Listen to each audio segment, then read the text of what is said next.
நம்ம இனிமேல் வந்து மிஸ்கின் மாதிரி ஒரு கேமராமேனை வச்சுக்கணும், அப்போ நம்ம கற்ற வேணாம் அப்படின்னு. பிரதீப் படத்தில் நடித்தா மட்டும் பிரேக்குன்றது ஒன்று இருக்கவே இருக்காது வாழ்க்கையில். அந்த யூனிட் கேட்டால் பிரேக்கா அதெல்லாம் மறந்து பல மாதமாச்சு சார்டுவாங்க. புஷ்பா 2 வந்து என்னையா இப்போ பழைய கண்டென்ட்டுப்பா அப்படின்னாங்க. நான் நேற்று தான் பார்த்தேன். கண்டென்ட்டு பழசாக இருந்தாலும் சீன்ஸ் எல்லாமே புதுசாக இருந்தது. அனைவருக்கும் வணக்கம். ஏதாவது கேள்வி இருக்காப்பா? சார் இருக்கு சார். நீங்கள் முடிச்ச உடனே ஒரே ஒரு 2 கேள்வி சார். முடிச்சதுக்கப்புறம் ஆமாம் சார்.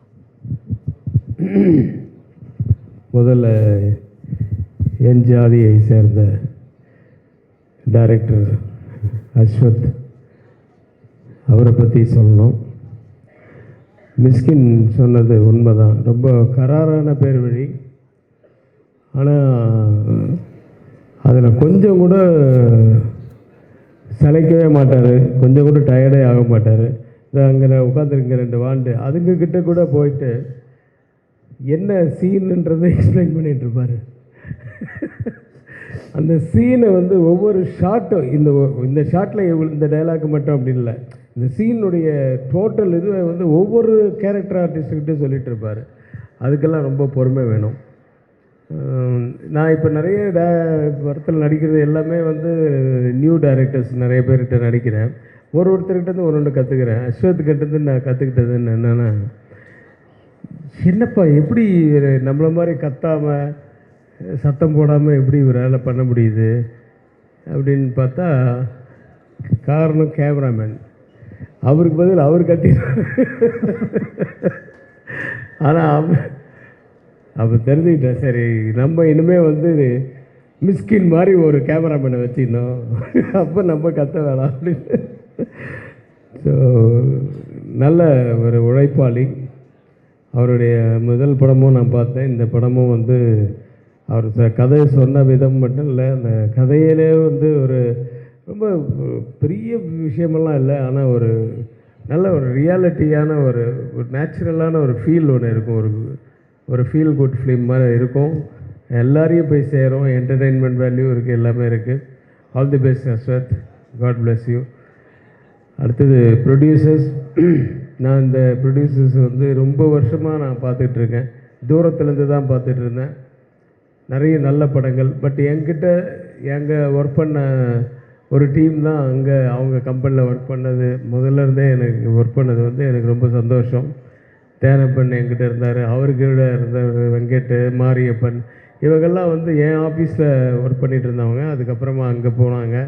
அந்த கம்பெனி மிகப்பெரிய லெவலில் வந்து இருக்குது. இன்னும் நிறைய படங்கள் பண்ணுங்கள், நிறைய வெற்றிகளை கொடுங்க, வெற்றி படங்களாக கொடுங்க. All the very best. அப்புறம் ஹீரோ பிரதீப் வந்து டைரக்டராக இருக்கும்போது நான் கோமாளி படத்தில் நான் நடிச்சிருந்தேன். நான் இப்போது பார்க்கும்போது நானும் ரவியும் பேசிப்போம், என்ன இந்த மனுஷன் வந்து சாப்பிடவே மாட்டாரு, தூங்குவாரான்னு தெரில, அவ்வளோ உழைப்பார். அங்கேயே ஸ்பாட்லேயே உட்காந்துட்டு நிறைய வேலை வாங்குவார் எல்லாரையும். அப்படியும் வருவார். அப்படியே டோட்டலாக கான்ட்ராஸ்டாக நான் இந்த படத்தில் நடிகராக பார்க்கும்போது இருந்தது. என்னென்னா அவர் பாட்டு சைலண்ட்டாக ஒரு இடத்துல உட்காந்துட்டு நானே கேட்பேன், என்ன ஒன்று அந்த மாதிரி பார்க்க முடியலையே அப்படின்னு. ஏன்னா சாப்பாடு கூட அந்த கிண்ணத்தில் போட்டு கொண்டாந்து லஞ்ச் டயத்தில் கொடுத்துருவாங்க. பிரதீப் படத்தில் நடித்தா மட்டும் பிரேக்குன்றது ஒன்று இருக்கவே இருக்காது வாழ்க்கையில். அந்த யூனிட் கேட்டால் பிரேக்கா அதெல்லாம் மறந்து பல மாதமாச்சு சார்டுவாங்க. இந்த பிரேக்கே விடாமல் அவர் மட்டும் எல்லோரும் போய் சாப்பிட்டுவாங்க அப்படின்ட்டு அவரும் கேமராமேனும் ஒரு கிண்ணத்தில் சாப்பிட்டுட்டு அப்படி வேலை பார்ப்பாங்க. அவ்வளோ ஹார்ட் ஒர்க்கர், அவ்வளோ கோபமும் வரும், எல்லாம் வரும். இருந்தவர் அப்படியே டோட்டல் கான்ட்ராஸ்டாக இருந்தார். மிஸ்கின் சொன்ன ஒரு வார்த்தை எனக்கு ரொம்ப இதுவாக இருந்தது. அதாவது டைரக்டர்ஸ் ஆர்டிஸ்ட் அது வந்து ரொம்ப கஷ்டம். அதே மாதிரி டயத்துக்கு வர்றது, கூப்பிட்ட உடனே திரும்பி பார்த்தா அங்கே ஆர்டிஸ்ட் இருக்கிறது. டைரக்டர் என்ன சொன்னாலும் சரி சார் ஒன் மோர் சின்ன மிஸ்டேக் தான் இருக்கும். அதை வந்து டப்பிங்கில் கூட அட்ஜஸ்ட் பண்ணலாம். ஆனால் டைரக்டர் வந்து இல்லை இங்கேயே பண்ணிவிடு அப்படின்னு சார். நான் நினைப்பேன் ஒருவேளை டப்பிங்க்கு ஒரு போக மாட்டார் போல் இருக்கு, அதனால் தப்பாகவே எடுத்துட்டா என்ன பண்ணுறதுன்னு. அதனால் ஆனால் டப்பிங்லேயே அவர் உட்காந்துருப்பார் டைரக்டர். ஸோ அது மாதிரி சின்ன விஷயத்த கூட நல்லா கொஞ்சம் கூட அதை ஃபீல் பண்ணாமல் நடிக்கிற ஒரு ஆர்டிஸ்ட்டு. இது வந்து நான் பெருமைக்கு சொல்லலை, நீ இது எப்பவுமே அப்படி இருக்கணும். ஏன்னா 50 வருஷம் கழிச்சு இன்றைக்கும் ரஜினி சார் அப்படி தான் இருக்கார். ரஜினி சார் உங்களை மாதிரி அந்த ஸ்கிரிப்டு நடக்கும்போது தான் ஃபுல்லாக வந்து வந்து வந்து வந்து ஃபுல்லாக அவர் மண்டையில் ஏற்றிக்கிட்டுப்பார், கரெக்ஷன்ஸ் சொல்லுவார், நல்லா இல்லைன்னா மாற்றிப்பார், அப்புறம் நம்மளை மாற்றினா நல்லா இருந்ததுன்னா ஏற்றுப்பார், அந்த மாதிரி நிறைய பண்ணுவார். ஆனால் ஸ்பாட்டுன்னு ஒன்று வந்துச்சுன்னா, சார் இல்லை சார் ஒரு அரை ஸ்டெப்பு முன்னாடி வந்துட்டீங்க அப்படின்னு சொன்னால் கூட மறுபடியும் 1 more பண்ணுவார். எல்லா விஷயத்துக்குமே என்ன டைரக்டர் சொல்கிறாரு அதுதான் நீங்கள் இன்றைக்கி பண்ணிகிட்ருக்கீங்க. எப்பவும் அதே மாதிரி பண்ணுங்கள். You will be what someone உலகறிய இப்போவே உலகறிய ஒரு நடிகராக இருக்கீங்க. இயக்குனர் ஆக மறுபடியும் மறந்துடாதீங்க. அது வந்து ஐ லவ் தட் ஃபிலிம். அந்த கோமாளி நீங்கள் நீங்கள் பண்ணும்போது அந்த சீன் சொல்லும்போது அந்த படத்தில் அதை பார்க்கும்போதெல்லாம் எனக்கு ஏன் இவர் நடிப்புக்கு வந்துட்டாருன்னு யோசித்தேன். ஆனால் நடிப்பும் பின்னுறீங்க. ஸோ அதையும் சைடு பை சைட் பண்ணுங்கள். அப்புறம் ஹீரோயின்ஸ் 2 ஹீரோயின்ஸு, ஒரு ஹீரோயின் தான் என் கண்ணில் காமிச்சாங்க. எனக்கு பொண்ணுன்னு சொன்னாங்க. அவர் ஒரு ஷாட்டோ 2 ஷாட்டோ ஒன்றா நடித்தோம். பட்டு ரொம்ப நல்ல அனுபவம். நான் ஹைதராபாத்தில் இங்கெல்லாம் நடித்தது. தேங்க்ஸ் ஸ்வத் and thanks AGS. see you again Pradeep. எப்படி வேணாலும் அந்த நன்றி. இந்த படம் மிகப்பெரிய வெற்றியடைய எல்லாம் வல்ல இறைவனை பிரார்த்தித்து விடைபெறுகிறேன். நன்றி சார். நீங்கள் இப்போ உங்களோட படங்கள் வந்து எவ்வளோ ரசிச்சிருக்கோம் அப்படின்றது தெரியும். இந்த மாதிரி ஒரு படம் கெரியரில் பண்ணோம் அப்படின்னு அத்தனை ஆக்டருக்கும் ஆசை இருக்கும் சார். இப்போ நீங்கள் இப்படி ஒரு டீமு பிரதீப் ப்ரோ ஹீரோவாக நடிக்கிறாருன்னா சாரோட படம் ஏதாவது ஒரு படம் ரீமேக்கோ இல்லை பார்ட் 2ஓ அப்படின்னா எந்த ஒரு படம் சார் சொல்லுவீங்க? பிரதீப்புக்கா? ஆமாம் சார். உங்களோட படங்களில் பிஸ்தா.